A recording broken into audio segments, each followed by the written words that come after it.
사전투표가 시작됐습니다. 지금 여론의 향방, 민심의 향배는 어디로 가고 있을까요? 집중 탐구, 집중 분석해 보겠습니다. 민심은 데이터다, 민심은 과학이다. 여론조사 읽어주는 남자, 오피니언 라이브 윤희용 센터장, 어서 오세요. 네, 안녕하십니까. 민심은 하늘이다. 촉과 감으로 분석한다. 시사평론가 최영일 씨 오셨습니다. 네, 옵니다. 감이 오셨어요? 오고 있습니다. 네. 안녕하십니까? 네, 알겠습니다. 자, 사전 투표가 시작됐습니다. 이 여론조사 말씀하시면 안 되는 거 두 분은 뭐 잘 알고 계시죠? 네네. 네. 자, 여야 모두 사전 투표를 해달라. 사전 투표가 관건이다. 이렇게 외치고 있습니다. 사실 사전 투표가 진보 진영에게 유리하다는 게 정치판의 정설이었는데 좀 꼭 그렇지도 않은 것 네, 같습니다. 맞습니다. 최영일 평론가님. 요거 정설이 언제까지냐면요. 2000년대 초반까지예요. 2000년대 초반이요? 네네, 이거 옛날 정설이에요. 그래서 그래요? 2012년 대선 이후 네. 깨졌다. 깨졌어요? 예, 유불리를 따질 수 없다. 네. 그때 케바케, 케이스 바이 케이스가 됐다. 이렇게 네. 보시는 게 맞습니다. 네, 요즘 이제 투표를 중요하다고 생각합니다. 왜냐하면 이제 투표율이 높으면 어쨌든 뭐 진보 진영에 유리하고 낮으면 보수 진영에 유리한다 이런 얘기 있었잖아요. 예전에는 그래서 투표를 막으려고 맞아요. 터널 디도스 맞아요. 그리고 선관위 홈페이지를 그때 여당이었죠. 먹통이 되게 만들어서. 그 여당이었죠. 네. 그 당시 여당이 그 디도스를 공격하고 그랬어요. 네, 그래서 이제 투표소가 복잡한데 못 찾게. 네. 그때는 주소지로 가야 되니까. 네.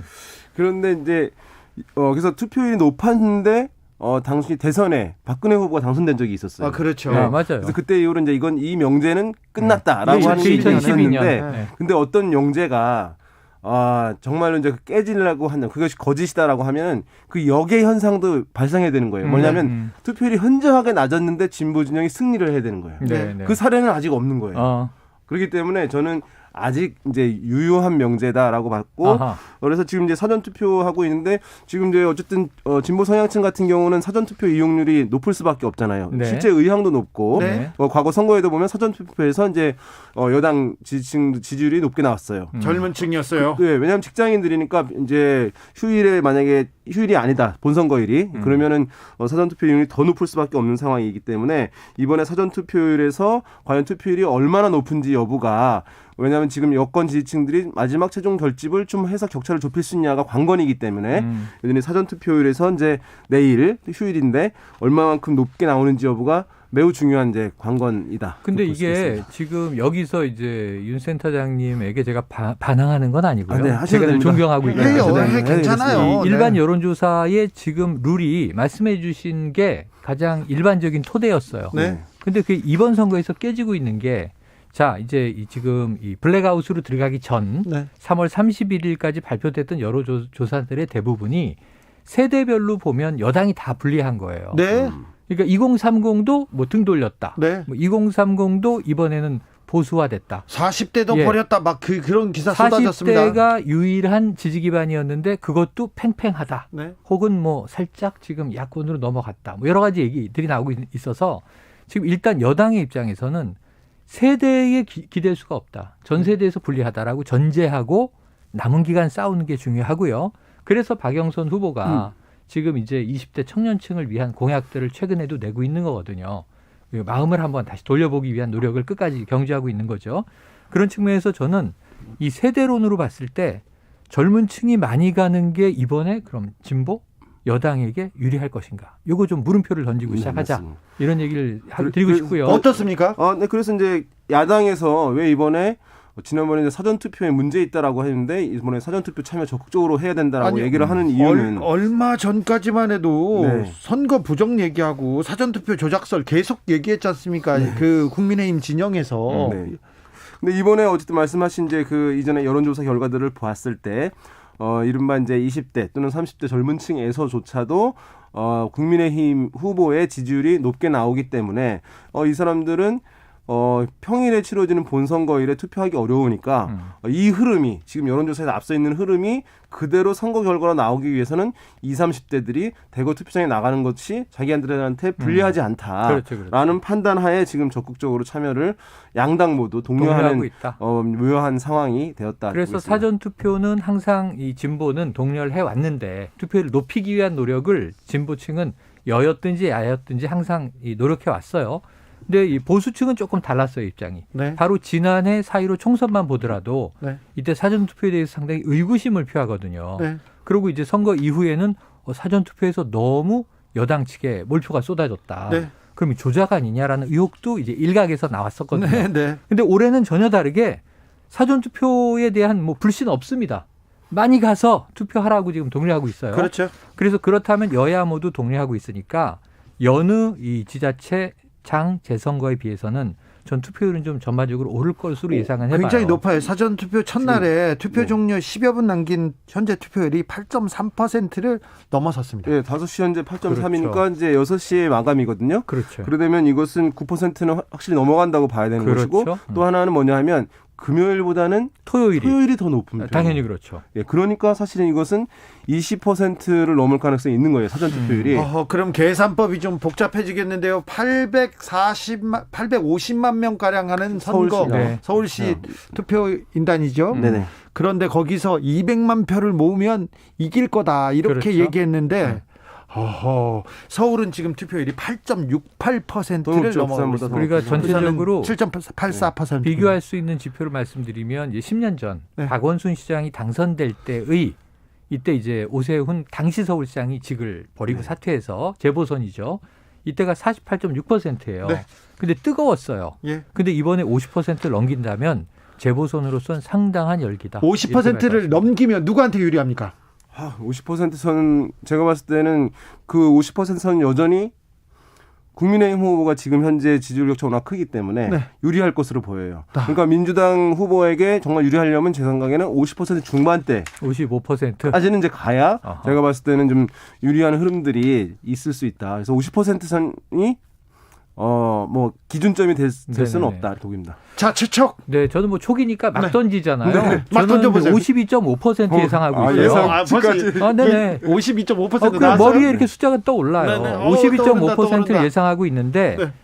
유불리는요. 네. 뚜껑 열기 전에 알 수 없는 게 자, 지금 20대 다수가 야당을 지지한다. 근데 이거는 여론조사 전 하나도 상관없이 투표장에 가서 찍는 사람의 마음이 모여진 게 표심이거든요. 최명수님께서 방금 사전투표가 갔습니다. 마음 몇 번 후보를 찍고 싶은데 네. 그런데 머리는 다른 후보를 찍으라고 하네요. 그래서 아하. 머릿속에 후보를 찍고 왔어요. 얘기합니다. 머리와 마음이 지금 이번 네. 선거에서 머리와 마음 네. 기존에 늘 지지해왔던 정당과 아예 또 다른 정당 오락가락하는 분들이 꽤 많으세요. 혼란이 많아요. 8748님 저희 아들이 둘인데요. 20대와 30대예요. 애들은 기성세대가 말하는 진보니 보수니 그런 것과는 관심이 없는 아무 거죠. 상관이 없습니다. 맞습니다. 그냥 그때 달라요. 그냥 맞아요. 찍는 게. 지금 2030하고 얘기를 나눠보면 네. 지금 우리가 보수 진보 이걸 전제로 얘기하고 있는데 네, 맞습니다. 이 양대 세력과 이렇게 분리할 수 없는 지점들이 많아요. 보수 진보 틀에 네. 들어가는 걸 싫어하죠. 맞아요. 젊은 층 이제 분석할 때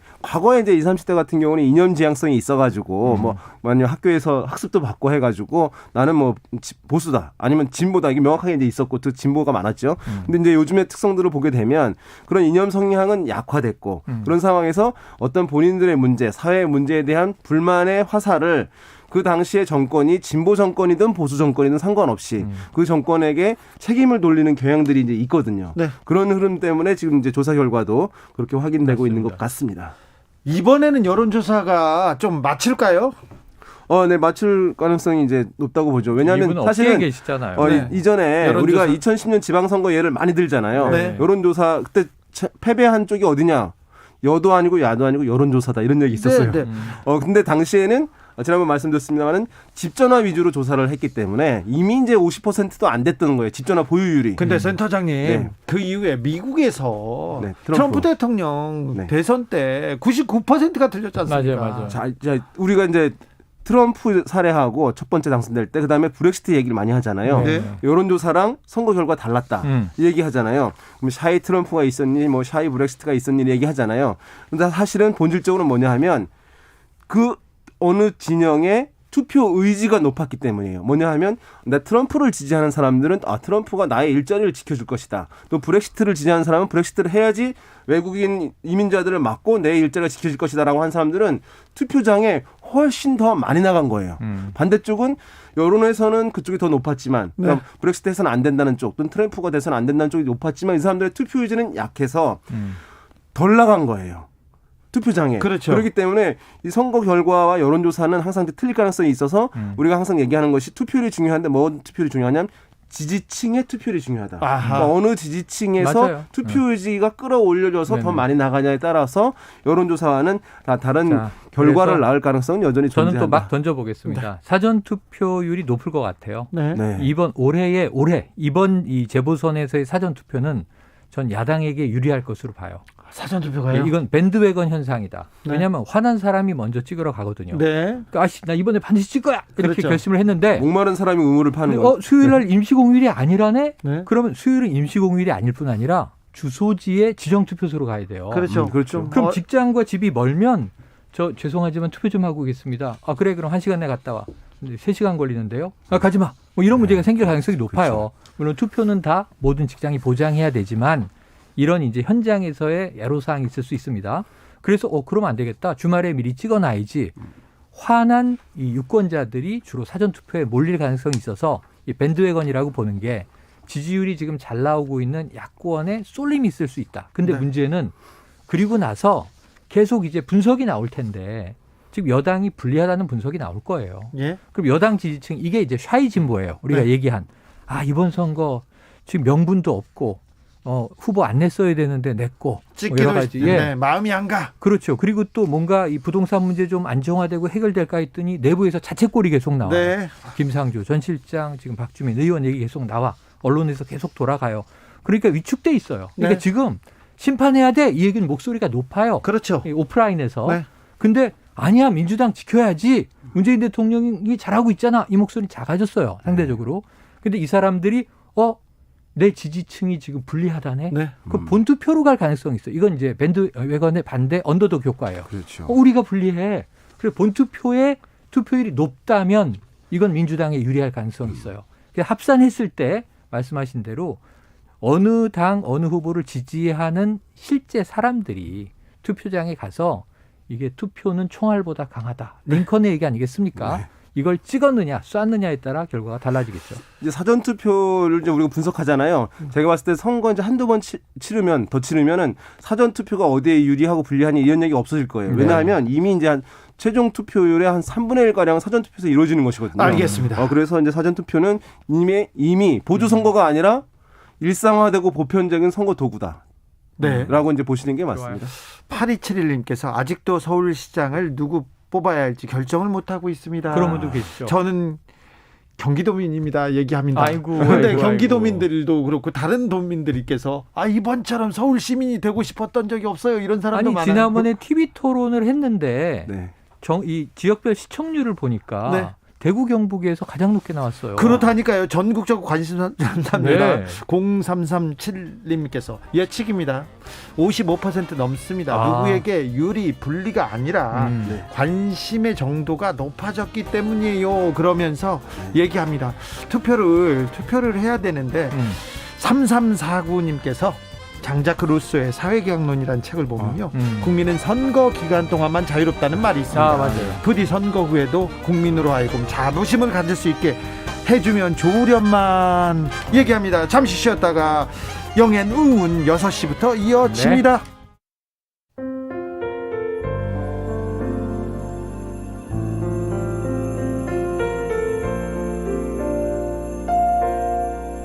KBS 라디오 연중기획 희망충전 대한민국 423번째 이야기. 안녕하세요. 아나운서 이연주입니다. 13살 동은이에게 작년 한 해는 유난히 힘들었던 해로 기억됩니다. 코로나19로 아빠가 일자리를 잃고 말았고 부쩍 다툼이 늘어난 부모님은 이혼을 하셨습니다. 그렇게 집을 나간 엄마가 그리워질 때쯤 동훈이에겐 또 한 번의 충격이 찾아왔습니다. 극단적인 선택을 시도하는 아빠를 직접 목격했던 동훈이. 다행히 아빠는 목숨을 건졌지만 동훈이는 여전히 두려움에 떨고 있습니다. 아파서 누워있는 아빠와 ADHD 진단을 받은 동생을 지켜주고 싶지만 아직 어린 동훈이가 이 모든 걸 감당하기엔 너무 벅찹니다. 동훈이가 모든 시름을 내려놓고 가족들과 행복한 꿈을 꾸며 살아갈 수 있도록 여러분의 따스한 응원이 필요합니다. 코로나19 여파로 사례자와 취재팀의 안전을 위해 사연으로 대신 전달합니다. 여러분의 따뜻한 손길이 희망의 빛이 됩니다. ARS 060-700-1580 060-700-1580 한 통화 3,000원으로 희망을 선물해 주세요. KBS 라디오 연중기획 희망충전 대한민국은 초록우산 어린이재단, 인탑스 주식회사 그리고 청취자 여러분과 함께합니다. ARS 060-700-1580 한 통화 3,000원입니다.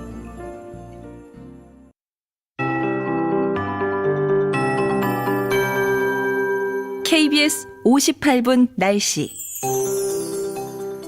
파주 등 일부 지역은 빗방울이 떨어지기 시작했습니다. 오늘 본격적으로 비가 내리기 시작하는 곳은 제주도와 전라남도 서해안 지역이겠지만 그 밖에 서해안 지방과 수도권 지역에서도 빗방울이 떨어지기 시작할 것으로 보이고요. 내일 오전 중에 전국으로 비가 확대될 전망입니다.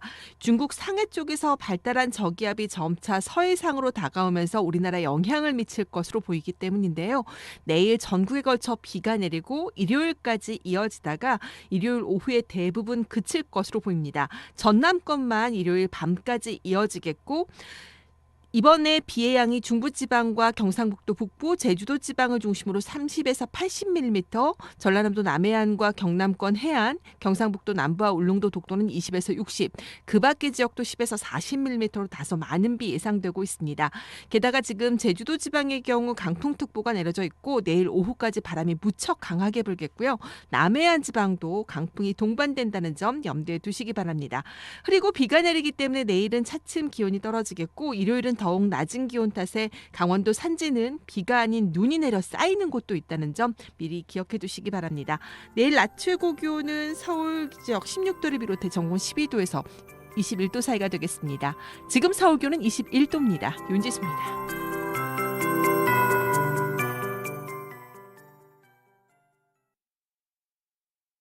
정성을 다하는 국민의 방송 KBS가 6시를 알려드립니다. AM 711kHz, FM 97.3MHz, KBS 1라디오입니다. HLKA.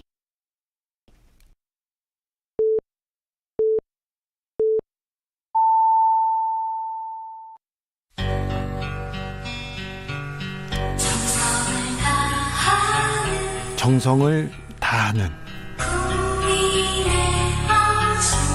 국민의 방송 KBS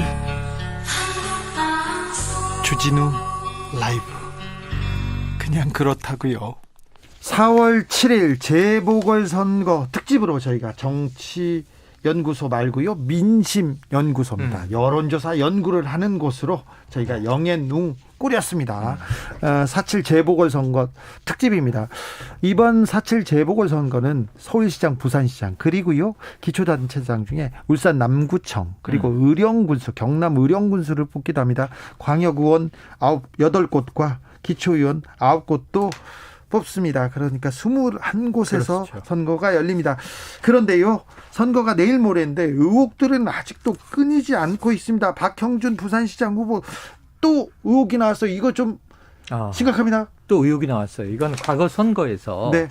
이게 뭐 이번 선거 아닙니다. 네, 2012년 총선. 네, 맞아요. 2016년 총선이죠. 12년. 네. 12년. 네. 지난 벌써 3번 돌았네요. 네. 자, 그런데 그 선거에서 이 박형준 성추문 하니까 이게 성추행의 행위자가 된 게 아니에요. 전혀 다른 얘기예요. 박형준 의원하고 성추문하고는 네네. 관계가 없어요. 그러니까 박형준 후보의 상대 후보가 성추행을 했다라는 의혹이 제기됐고 예. 유재중 후보였죠. 예. 네. 저 성추행 의혹을 제기한 피해를 주장하는 여성이 있었는데 네. 자, 알고 보니 이것을 박형준 후보 측 캠프에서 사주한 거 아니냐. 심지어 5천만 원 돈을 줬다라는 네. 이제 이야기가 나온 것이고 네. 또 관련 기사를 보면 거기에 추가해서 박형준 후보의 배우자가 이 사건에 개입이 돼 있다라는 이야기까지 나온 거예요. 네. 박형준 후보 측의 입장도 전해드려야죠. 네. 이거는 완전히 거짓말이다. 네. 없는 사실이다. 그때 어떤 거냐면 이 여성은 무고로 처벌을 받았다. 그러니까 사실은 이제 그 행위가 없었는데 네. 거짓된 주장을 했었다는 거예요. 네. 그러고 우리와는 상관이 없다.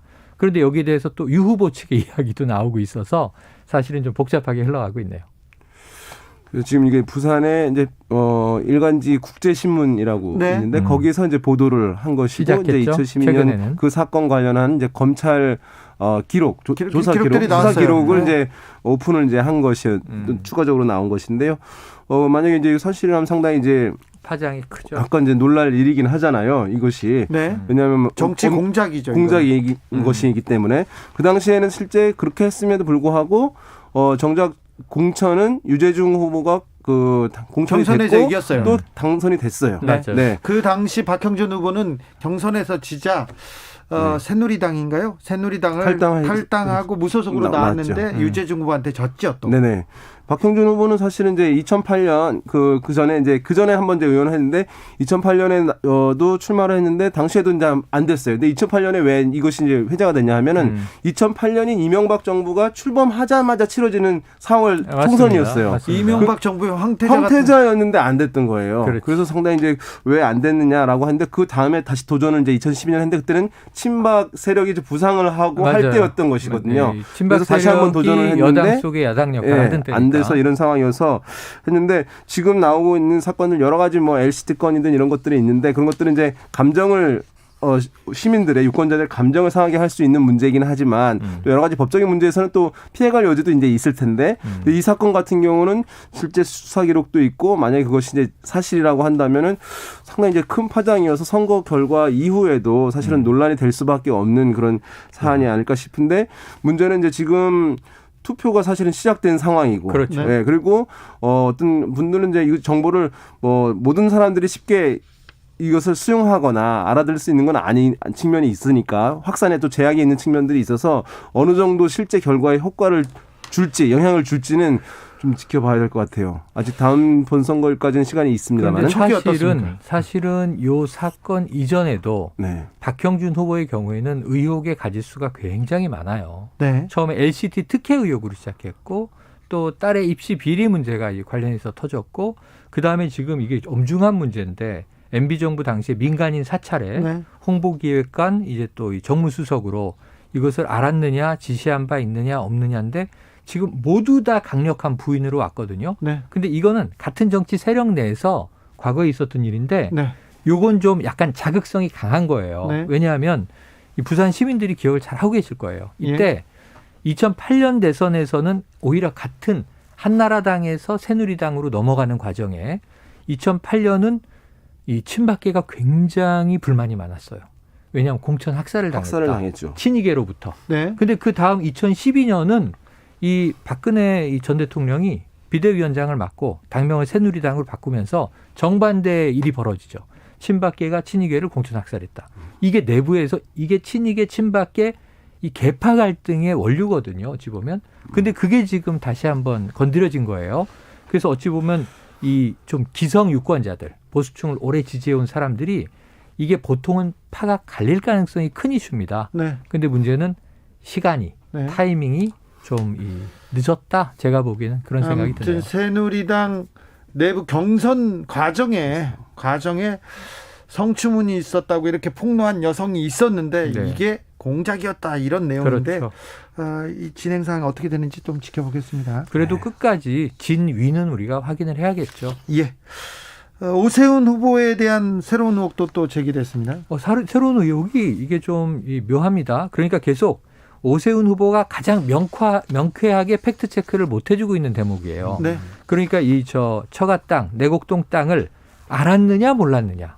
그다음에 두 번째는 이 관련해서 네. 측량할 때 갔느냐 안 2005년도에 갔느냐. 갔느냐 안 갔느냐. 네. 그다음에 서울시장으로 재임하고 있을 때 그린벨트 해제할 때 이거 알고 지시한 것이냐. 정말 주택국장 정결로 시장은 몰랐던 것이냐. 근데 다 이게 좀 석연치 않은 대목들이 남아있거든요.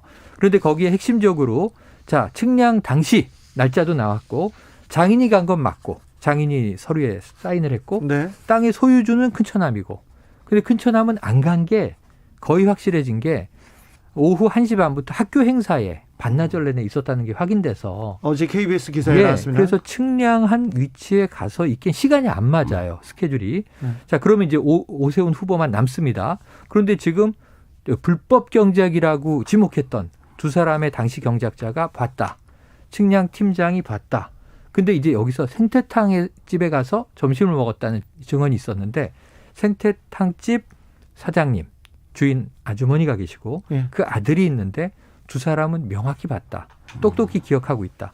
그러니까 지금 원래 3인성호라고 1차 TV 토론에서 네. 3일을 야, 넘었네요. 3명이 나와서 호랑이 봤다 하면 없던 호랑이도 생긴다라는 얘기를 했는데 지금 5인까지 늘었어요. 5인성호로 갔어요. 네. 이게 그렇다면 조금 더 확장되면 이거를 어떻게든 해명은 해야 되는데 토론이 자, 한번 남아있죠. 오세훈 후보의 내곡동 의혹 그리고요 박형준 후보의 LCT 관련된 의혹이 굉장히 많습니다. 네. LCT는 또 특혜 의혹에다가 그림을 납품했다.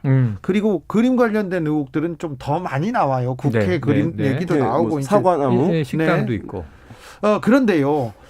그런데 이런 각종 의혹들이 여론에 큰 영향을 미치지 못했다는 게 지금 현재까지. 중간 아닙니까? 윤희용 네. 센터장님. 그러니까 이제 우리가 이제 듣고 싶은 걸 듣는다 이런 얘기 하잖아요. 네. 그리고 이제 이른바 뭐 미디어에서 많이 얘기하는 필터 버블 얘기를 많이 하잖아요. 왜냐하면 이제 지금 미디어들이 워낙 다양하게 많기 때문에 내가 지지하는 후보 쪽에서 흘러나오는 정보들이 근거가 제공되게 되면 그걸 채택해서 입장을 변하지 않고 유지하는 경향들이 강해진 거예요. 과거에는 미디어가 딱 몇 개밖에 안 됐다고 한다면 그걸 갖고 수정하고 변화하는 현상들이 컸다고 한다면 그런 상황이어서 지금 만약에 야권 성향층에 계신 분들은 심판 정서가 워낙 네. 높게 형성돼 네. 있는 상황에서 그 기류를 내가 유지하겠다, 입장을 유지하겠다라고 해서 그러면 뭐 이제 야당 후보들의 입장에서 나오는 방어 해명들이 있잖아요. 그걸 보고 그렇네. 또는 상대 후보, 여당 후보에 대한 공세들이 있는 거잖아요. 니네도 이런 문제 있지 않아?라고 하면서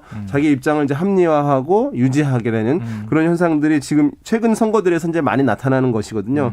그런 면에서 우리 최영일 평론가님 말씀하신 대로 그 사안의 중대함에 비해서 실제 유권자들에게 미치는 효과는 아직까지는 이제 좀 미약한 부분들이 좀 있지 않나 이런 생각이 들긴 저는 합니다. 좀 슬픈 게 있어요. 이번 선거전을 쭉 지켜보면서 슬픈 게 뭐냐면 자, 우리가 정치공학적인 분석을 항상 전문가, 평론가들이 해오다 보니까 자, 정부가 잘못했지 부동산, 뭐 LH 사태, 뭐 이런저런 책임이 많잖아. 그리고 김상조 전 실장, 박주민 의원, 내로남불 아니야? 그럼 혼내줘야 되겠네? 이게 우선 분노의 내용이에요. 그렇죠. 자, 그럼 이제 회초리를 들고 정부를 때립니다. 이번 선거 때. 네. 아까 선거 때만 자유롭다. 네. 당장 그루스 얘기도 나왔는데. 선거 때만 진짜 이 나라의 주인이 국민이다 이런 얘기를 많이 선거를 합니다. 매우 자주 치러야 되는 건가? 선거 때만 공직자들이 국민들 눈치를 보니까. 그럼요. 그럼 이제 그때 매를 드는데 지금 내 눈앞에 있는 회초리가 하나 있는데 네. 이게 깨끗한 회초리인지 더러운 회초리인지는 나중에 따지겠고 네. 난 일단 내 손에 잡힌 회초리로 맴매하고 네. 그다음에 이 회초리가 더러워 알고 보니까. 네. 그다음에 그거는 뭐 법적 처벌을 나중에 받으면 되잖아. 네. 그럼 지금 이번 시장 후보들의 면면 들여다보는 것보다 정부 좀 혼내주자. 이 정서가 다 앞선다면 네. 지금 이제 정치공학적 분석이 맞는데 저는 다시 한번 생각해 보자는 얘기가 뭐냐면 시장이 회초리가 아니에요. 시장은 우리 민생을 지금 뭐 서울 자녀 임기 1년여 하지만 내년에 또 지방선거에 중대한 영향을 대선. 이번 재보선이 미칠 거고 대선에도 미칠 텐데 시장이 뭐 하는 사람인가를 보고 어느 사람이 나를 챙겨줄 건지를 그렇죠. 유권자는 생각해야 돼요. 우리 대표자입니다. 도장과 통장을 그 대표자한테 맡기는 날이에요. 맞아요. 네. 자, 그런데 이 시장이 나를 이롭게 할까? 이 시장이 잘할까? 이런 생각도 하는데요. 자, 민주당에서는 한 번만 도와주십시오. 정말 잘 하겠습니다. 이제 잘 하겠습니다. 계속 얘기합니다. 네네. 방금 전에도 김태년 대표 권한대행이 네. 주진우 라이브에서 기회를 달라고 읍소했는데요. 네. 민주당이 사과하고 읍소합니다. 이 전략은 잘 먹힐까요? 그 전에도 아유 살려주세요 큰절하고 막 그랬었는데 네. 그 읍소 전략이 먹혔었나요? 먹힌 적이 많이 있어요. 먹혀요? 특히 이제 먹힌 적은 뭐냐 하면 이제 지금 보수 정당 쪽에 많이 먹혔었어요. 맞아요, 보수 정당이 그 맞아요. 저도 전략을 썼죠. 사실은 많이 썼어요. 많이 근데 썼죠. 이 노무현 전 대통령 탄핵 직후에 네. 치러진 선거에서도 이 읍소 전략으로 상당히 방어를 했고 선방을 했고 아하. 그 외에 또 많은 선거들 지난 총선에서도 영남 같은 경우에는 네. 특히 PK 지역에서는 이 읍소 전략이 엄청 먹힌 거예요 막판에. 네. 그래서 확 다시 돌아갔고 그래서 황교안 대표 큰절하고 다녔죠. 네네. 그러니까 이거 뭐냐 하면 자기의 충성도가 있던 이제 지지층들이 있는데 마음이 닫혀 있다라고 할 때 내가 정말 지금 죽게 생겼다라고 하는 읍소 전략을 하게 되면 미워다. 우리가 한국 사람들 있잖아요. 그 미워도 한 번만 있잖아요. 살려주세요. 네. 네. 미워도 이번 그 심리가 있기 때문에 제가 그런 어제- 면에서 사실은 이 전략은 상당히 유효한 것이긴 한데 하려고 한다면 더 확실하고 절박하고 절실하게 충분하게 해야 되는 측면이 있는데 약간 좀 더 빨리 맞아요. 늦었다. 맞아요. 좋지 않았을까라는 생각이 그러니까 듭니다. 저는 안 하는 것보단 훨씬 낫죠. 지금이라도 읍소하고 사과하고 사죄하고 무릎 꿇고 고개 숙이고 해야 되는데 문제는 지금이라도 이 방법밖에 없어요. 현재는. 그런데 이 결국 해야 되는 과정인데 겪어야 되는 과정인데 조금 할 거였다면 일찍 했으면 좋았을 거고 네. 그거보다 더 일찍은 사죄 읍소하기 전에 네. 뭔가 이 사전 조치들이 좀 있었어야 되는데 어찌 보면 너무 안이하게 달려오다가 마지막에 뜨거 그러고 하는 경향이 있으니까 어제 이 국민의힘의 청년 당직자가 막 유세 현장을 뛰다가 숨을 가쁘게 몰아쉬면서 왔어요. 만났는데 네. 느낌이 어떠냐 그랬더니 지금 이번 선거가 과거에 자신들이 집권했을 때와 분위기가 정반대가 돼 있더라. 분위기가 그때 자기네가 속해 있던 당, 새누리당 시절에 저 김무성 대표가요 이렇게 네. 이 저 1인 피켓 그 들고. 시위하는 거 딱 들고 나왔는데 한 번만 살려주이소, 네. 네. 한 번만 도와주이소, 그리고 무릎 꿇고 정말 네. 죄인입니다. 이랬을 때가 있었다고요. 근데 지금 여당이 그와 비슷한 모습을 보이고 있는데 5757님이 잘할 거면 아쉽습니다. 진즉 잘했겠지. 이게 뭐냐 나라냐 얘기합니다. 이게 보면 이제 읍소 전략을 하게 되는데 하잖아요. 근데 이제 이거랑 지금 이제 야당 후보에 대한 검증 공세 있잖아요. 네. 이게 사실은 약간 충돌되는 지점이잖아요. 그렇지, 공격하면서 반성하고 사과하는 맞아요. 것이니까 이러다 보니까 이제 그 양 전략의 충돌 부분도 약간 이제 있는 것 그렇지. 아닌가라는 이거 생각이 정교하게 듭니다. 못하면 스텝이 꼬일 수 있다. 그렇습니다. 사전 투표는 내일까지입니다. 그리고 네. 본선거는 닷새 남았습니다. 네, 그렇습니다. 아직 자. 끝나진 않았습니다. 닷새면 선거판 모릅니다. 무슨 모릅니다. 일이 일어날지. 마지막 변수는 뭘까요? 마지막 변수는 어쨌든 지금 막판에 여당 후보에 의해서 이제 야당 후보에 대한 검증 공세 이것이 이제 여권 지지층을 활성화시킬 수 있느냐 여부 이것이 저는 좀 마지막 남은 이제 관건 아닐까 싶습니다. 마지막 관건은요. 본투표에서 민주당의 원군 이번에 나 실망해서 안 찍겠다. 네. 나 샤이 진보 이들이 투표장으로 달려가 줄까? 이게 아마 민주당이 마지막으로 기다리는 원군일 거예요. 네, 그들은 과연 투표장으로 몰려갈까요? 지켜보시죠. 어떨 것 같습니까? 하는 분들도 있을 테고 네. 그렇죠. 하신 분들도 있을 테고 네. 네, 안 하시는 분들도 있기는 할 테고 저는 그게 아까 말씀하신 대로 남은 나흘 동안 네. 민주당이 어떻게 하고 어떤 메시지를 던지고 어떤 유세 행동을 보이냐에 따라서 이들은 몰려갈 수도 있고 안 갈 수도 있어요. 더 엎드리고 더 낮은 자세로 내려가야 됩니까? 네. 그렇습니다. 최고님께서 저도 사전 투표했는데요. 칸이 너무 좁아가지고요. 어르신들 그리고 수전증 있는 분들 아이고. 조심하셔야 될 것 네네. 같습니다. 이렇게 합니다. 무효표가 될 수 있으니까 후보자들이 많잖아요. 많아요. 네. 여기까지 듣겠습니다. 여론조사연구소 영앤웅 최영일 시사평론가 오피니언 라이브 윤희웅 센터장 함께했습니다. 감사합니다. 고맙습니다. 네, 고맙습니다. 정치 피로,